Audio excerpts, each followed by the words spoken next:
आज मैं आप लोगों को जोग का गीत सुना रही हूँ। ना जोग हाट मिले ना जोग बजरिया, ना जोग हाट मिले ना जोग बजरिया।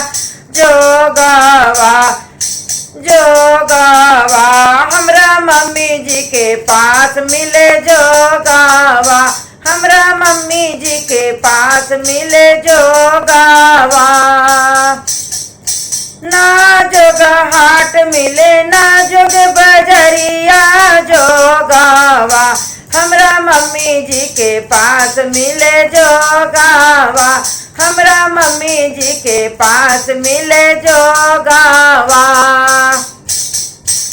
ऐसन जोग दिहा मोरी मम्मी, दिहा मोरी मम्मी दूल्हा, मनस कहना हमारे दूल्हा, मनस कहना हमारे दूल्हा। ना जोग हाट मिले ना जोग बजरिया, ना जोग हाट मिले ना जोग बजरिया। जोगावा जोगावा हमरा चाची जी के पास मिले जोगावा, हमरा चाची जी के पास मिले जोगावा। ऐसन जोग दिहा मोरी चाची, दिहा मोरी चाची दूल्हा।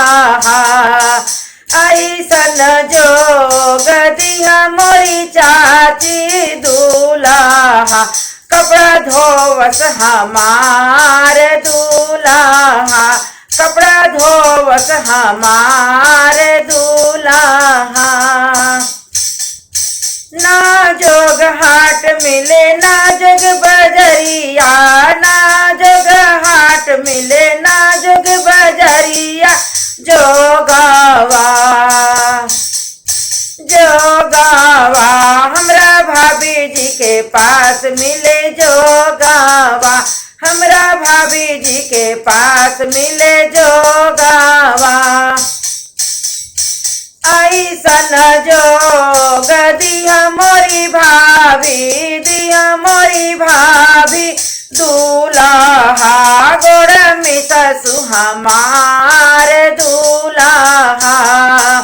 ऐसन जोग दिहा मोरी भाभी, दिहा मोरी भाभी दूल्हा, गोड़ मिससु हमार दूल्हा। ना जोग हाट मिले ना जोग बजरिया, ना जोग हाट मिले ना जोग बजरिया। जोगावा हमरा दीदी जी के पास मिले जोगावा, हमरा दीदी जी के पास मिले जोगावा। ऐसन जोग दिहा मोरी दीदी, दिहा मोरी दीदी दूल्हा, बात मनसु हमार दूल्हा, बात मनसु हमार दूल्हा। ना जोग हाट मिले ना जोग बजरिया, ना जोग हाट मिले ना जोग बजरिया। जोगावा मिले अम्मा जी के पास, जोगावा मिले रम्मी जी के पास। जोगावा।